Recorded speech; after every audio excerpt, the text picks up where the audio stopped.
Okay, so this section sort of is a big overview of a whole bunch of things.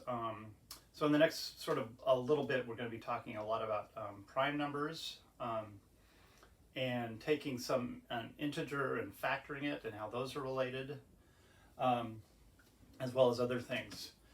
And one of the big things about this is we're gonna start doing a little bit of what are called mathematical proofs. And so before we jump into that, I want to just give a little bit of an overview.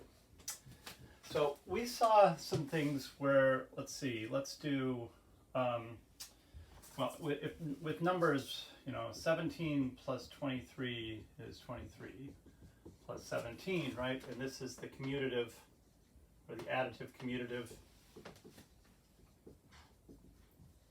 property,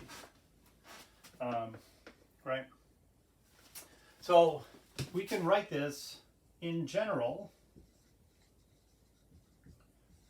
A plus B is B plus A for any numbers A and B.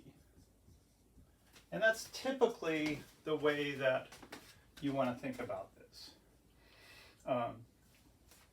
So you should recognize this as a special case of that.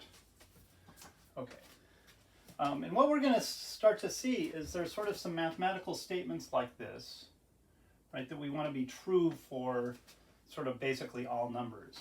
And so we're going to look into sort of exploring what that means.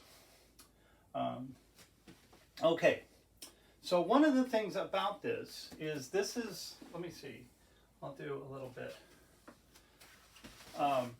So this is some basically sort of introduction to some mathematical sort of ways of thinking about things.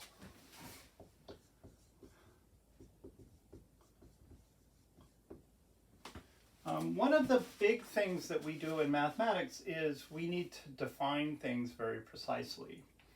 So those go into what are called definitions. So you've seen this over your mathematical career already. When we talk either about the integers or the whole numbers, right, we're defining these as numbers, often called the counting numbers, that we have that. We talk about fractions and what we mean by a fraction. Those are examples of definitions of things. And basically what we need to do is we as a mathematical community and you as future teachers are going to be in that mathematical community. This is something that we agree upon. So we just need to go, hey, this is, what do we mean by, for example, we're going to talk about an odd number. We're going to define what that means. Okay. The other thing that we're going to see in this is we're going to figure out what do we mean by a prime number, right? And we need to write down what we mean by that with the definition.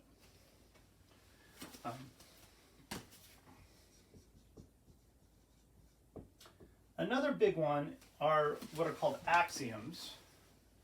And these are basic mathematically true statements. And this property is precisely an example of that, is an axiom. At some point, what you need to do is you need to have some kind of basic truths to things. So we're basically going to make an assumption.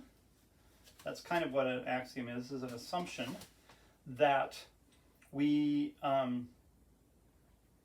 that this statement it holds true. And we have some, like what we did is we showed some pictures of things like this. And maybe this isn't the best example, because this is kind of like, well, counting, and this kind of says that the counting doesn't really matter the order that you count things in, right? But we did something like even the distributive property. Let me not use that, sorry, I'll do dot. Right, here's the distributive property. We did some diagrams on this, mainly like the rectangular grid one, to give some ideas on that. But this is also an axiom, Okay, there's nothing that we can base this on sort of below it or more foundationally. So all the properties that we talked about in chapter at the beginning of this, or a lot of those properties, so associative, commutative, distributive, identities, things like that.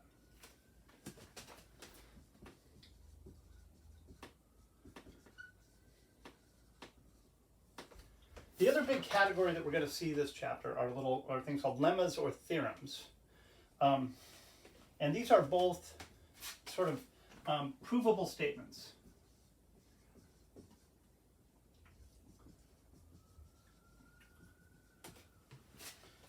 So what we're going to do is based on some other things, usually some axioms, can we prove certain things are true?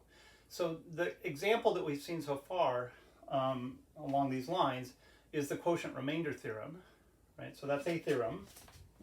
And I didn't provide a proof for that. I'm not going to worry about that in this class. And but what you can take from that is that there's sort of some foundational like ways of going through things that I know that this is always true. Okay, and that's really quite important. Okay. Now, lemmas and theorems basically is a judgment call.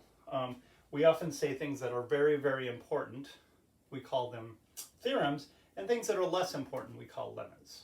Okay. Other than that, there's really no difference about them. It's just sort of the importance they have in the big scheme of things.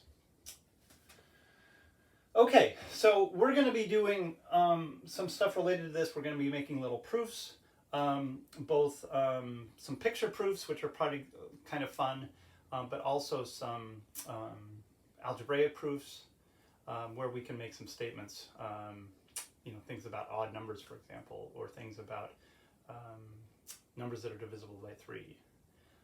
So that's sort of the overview of this.